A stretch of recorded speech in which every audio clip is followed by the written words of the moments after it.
This is the inside of the 2021 Elddis Majestic 250. If I firstly come to the main control panel, we can turn the 12 volt on just here. Once we've done this, we can turn the water pump on and off.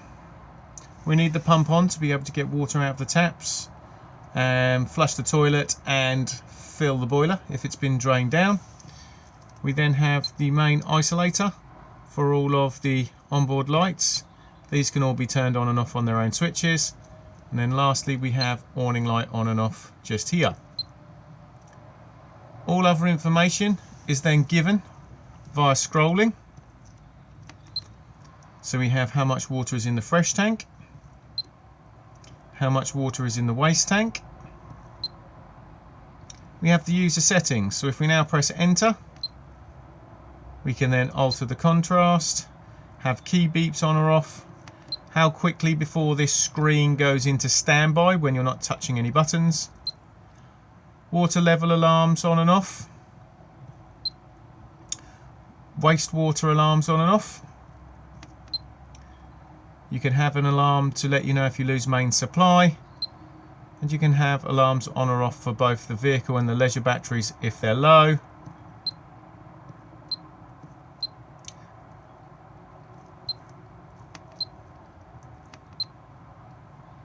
Battery select, we can only use the leisure battery on this particular model. You cannot select the vehicle to run the back end of the motorhome.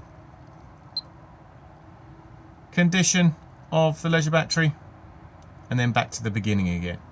If we hold enter in, we can then use the arrows to alter the clock. If we now move above to the Aldi control panel, we can then turn the panel on just here. On initial startup, it will let you know if you have main supply connected, and it will give you an internal temperature of the motorhome. If I now press menu, it will bring up its basic functions. So if we start with the first icon just here, this is the thermostat for the heating, and you'll see we have plus and minus.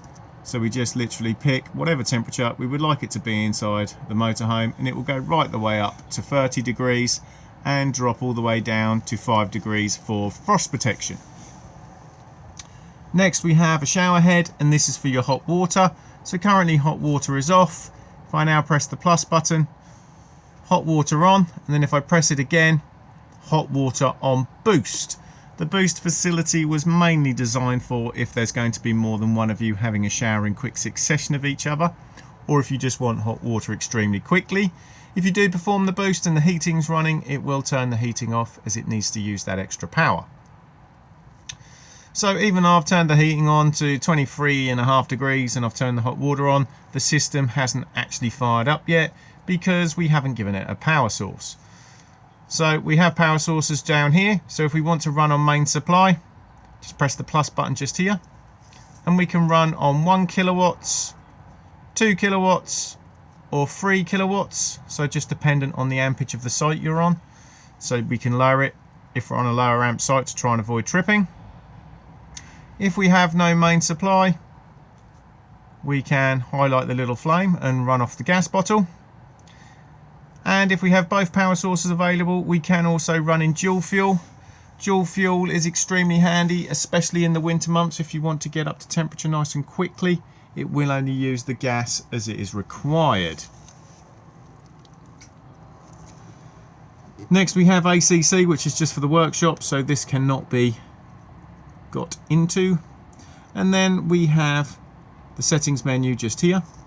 So within this we have a little picture of a moon and a sun, so we have night mode on and off just here. Set the temperature you would like it to be for that period, and then when you would like night mode to begin, and if it's for all days of the week or just individual, and then when you would like night mode to end. We can also, by highlighting this one here, invert the backlight so this screen goes to black, the writing goes to white, and we can also have it so the boiler doesn't produce any hot water throughout that period. Very handy if you are wild camping without any main supply. That way you're not wasting gas heating hot water whilst you are asleep.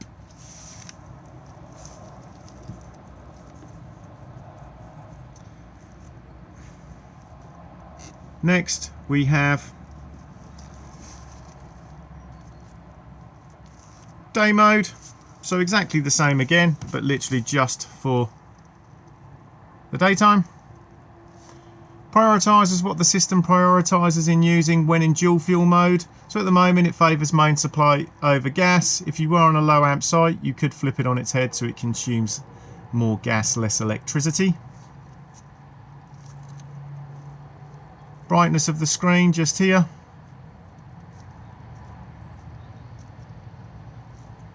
This one is not used on this model.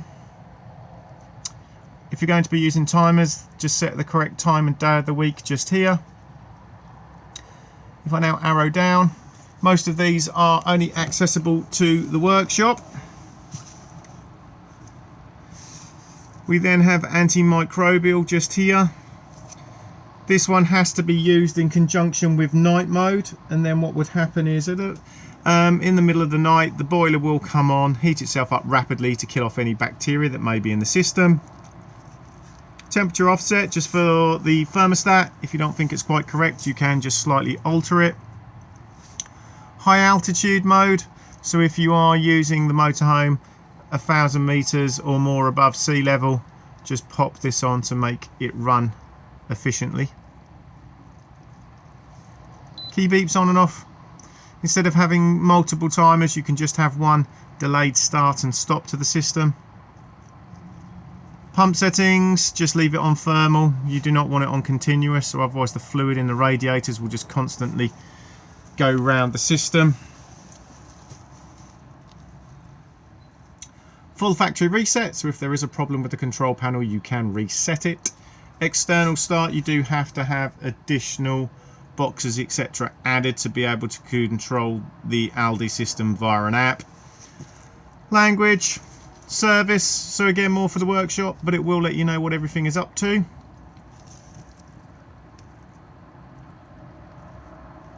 Installed accessories, this one here is extremely helpful, so if I just highlight the load monitor and then come back out of it, and then if we then go back up, you'll see that we can access this one now.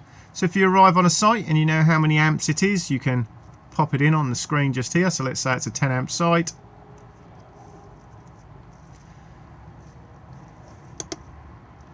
Now if I run 3 kilowatts, it doesn't matter because the load monitor will monitor it, and basically you won't be running at 3 kilowatts and it will avoid you from tripping. If I go back in, I can then turn it up, turn it down, or turn it back off again.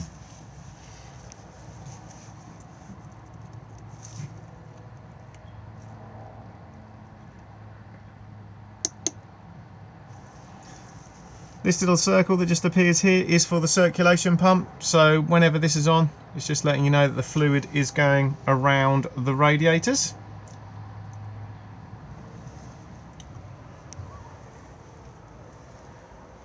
If we now come to the front, we have storage underneath, and we also have the travel seat that folds out. We also have a fan just here. This fan will take some of the warmth from the heating pipes and then blow it out into the cab area. The fan is turned on and off on the switch just here. And again, underneath the other bench seat, we again have another travel seat and storage.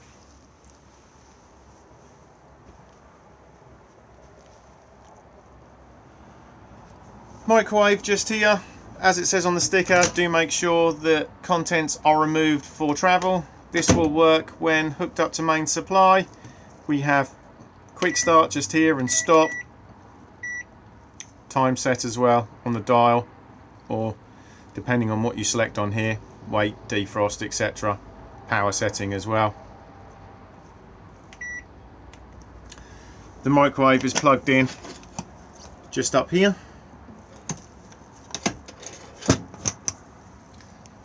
Beneath that we then have the hob, so we have the electric hot plate that again will work when hooked up to main supply, and it operates just here.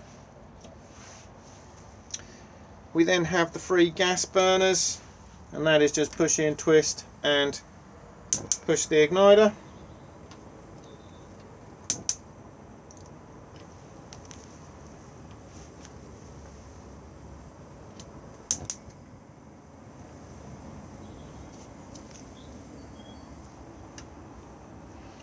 Beneath that,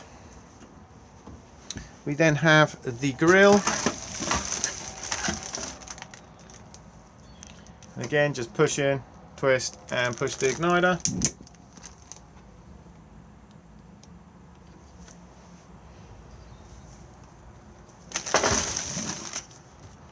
And the oven beneath.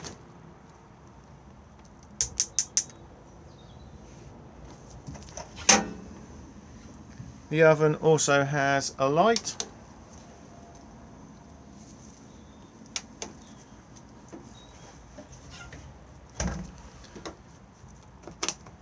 Beside the oven is the freestanding table.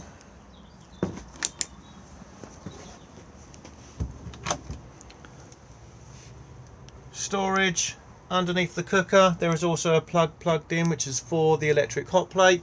And we also have the gas isolation tap for the cooker just there. They are all in the on position and they can all stay like that. I always class these taps more for maintenance. If you do smell gas in the van, always go to the source and turn the gas bottle off.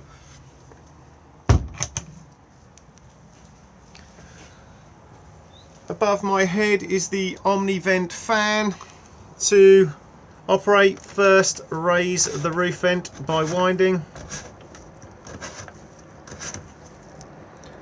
We then have unit on in the middle. Then we have arrows out for extraction and arrows in for cooling, and it's variable fan speed just by pressing.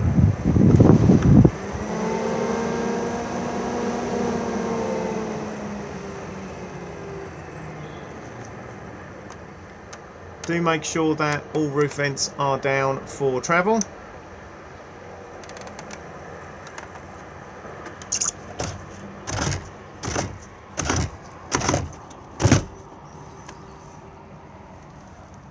The Dometic fridge freezer is just here, on and off just here. This is an automatic fridge, so as long as you are on the auto setting, it will find the best power source it can for you. So because we're currently hooked up to main supply, it's put us onto mains with the little picture of the 2-pin plug.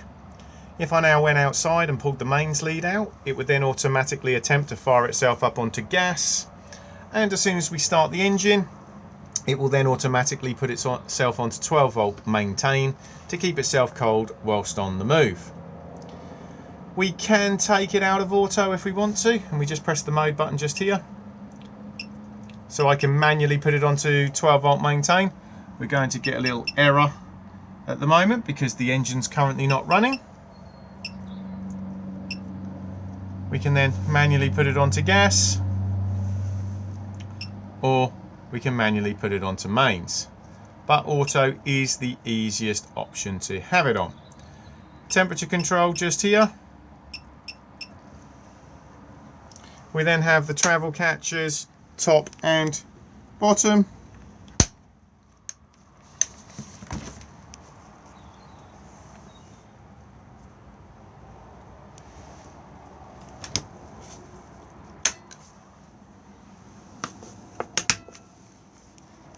And then to turn the unit back off again, just hold the button just here.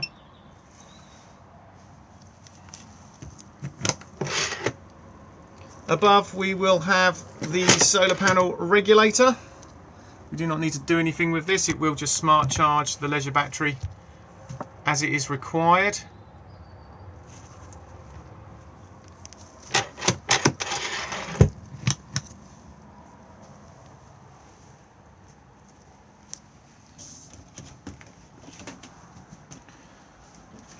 Washroom just here. So we have the shower and the basin, and the toilet just here. To open to the cassette, just slide the grey lever towards you, push to flush just here, and then close up again. If this has been left open, you will not be able to remove the cassette from the outside, so if you do feel resistance, just make sure nobody's left it open. Level indicator just here, so this will illuminate when the cassette needs emptying.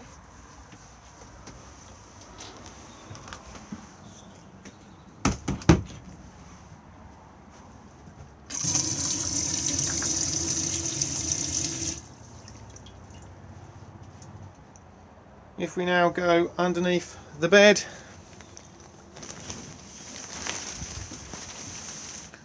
we have storage beneath, and then we also have the Aldi boiler itself. To drain the boiler down for winterization, we need to come to the yellow lever just here. Before we drop the water, we need to make sure that the water pump is turned off. And I also suggest that if you are fully winterizing it as well, that you also open up all the taps as well, because that way it will release any airlocks in the system and aid in draining off.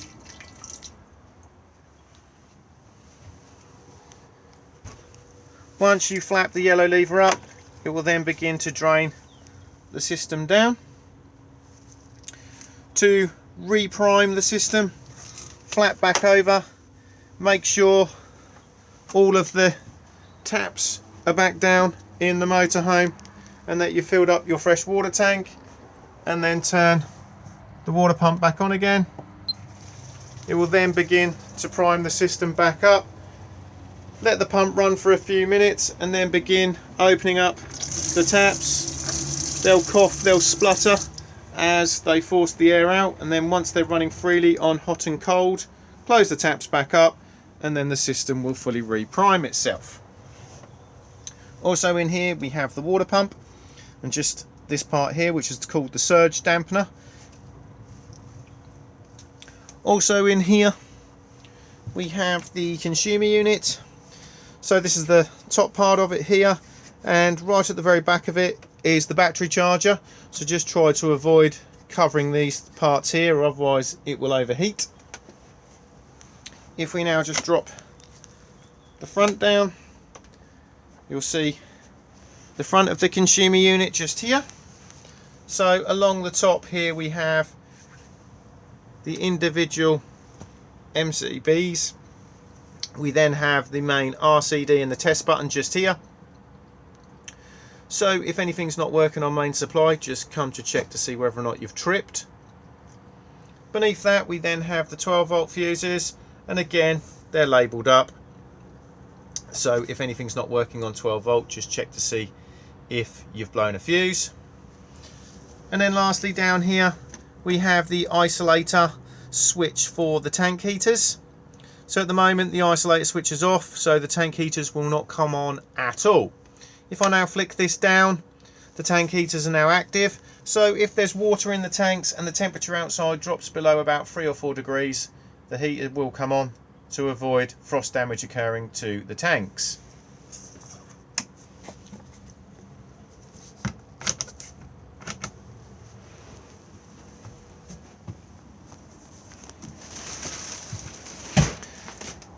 The leisure battery is located just underneath the carpet just here.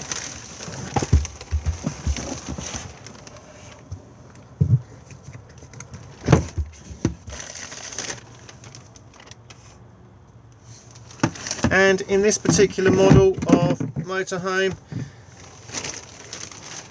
it does give you the facility to add a second leisure battery if you wish. So again, if I now just remove the carpet,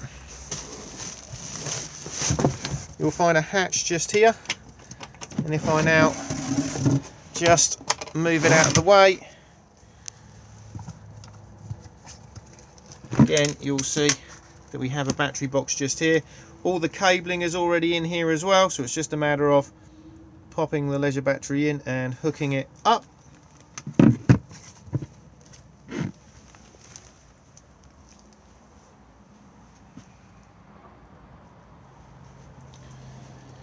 In the wardrobe just here is the header tank for the Aldi heating system. All we need to make sure is that the fluid for the heating system is between the minimum and the maximum. Always take your reading when the heating is up to temperature, as it will expand in the tank. If you do need to top this up yourself, do make sure that you are using the correct Aldi top-up solution, and it's just easier just to loosen these screws off, so you can remove this faceplate just here, and then just tucked down here is a little screw cap to top it up.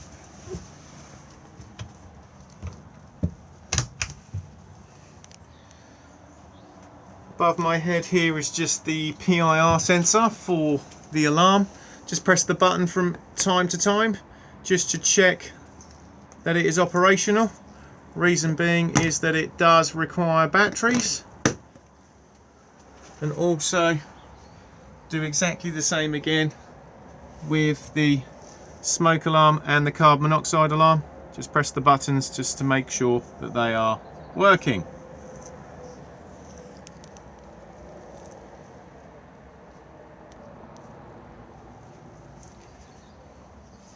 There are TV points just here, and here, and the TV aerial itself is just located in the overhead locker just here. So to use the telly aerial,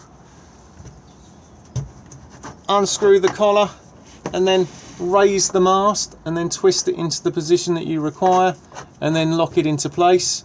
Never over tighten these collars because you do run the risk of splitting them. At the moment the aerial is sitting in the horizontal position. It can flip to the vertical just by turning the tail just here. Do make sure that the aerial is down for travel. The digital amplifier for the television aerial just sits here, on and off on the side here, and then control the boost on the dial just here.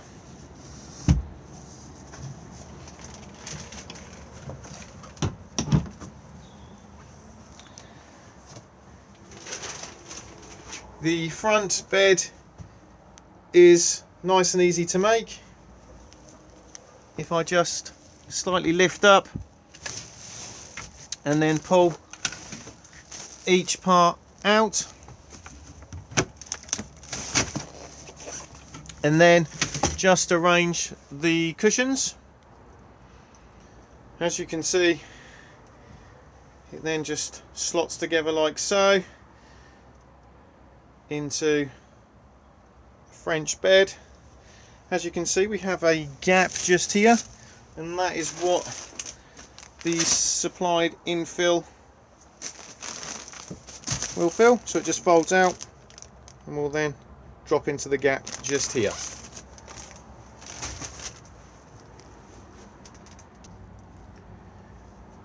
The front seats rotate round just by pulling the lever just here.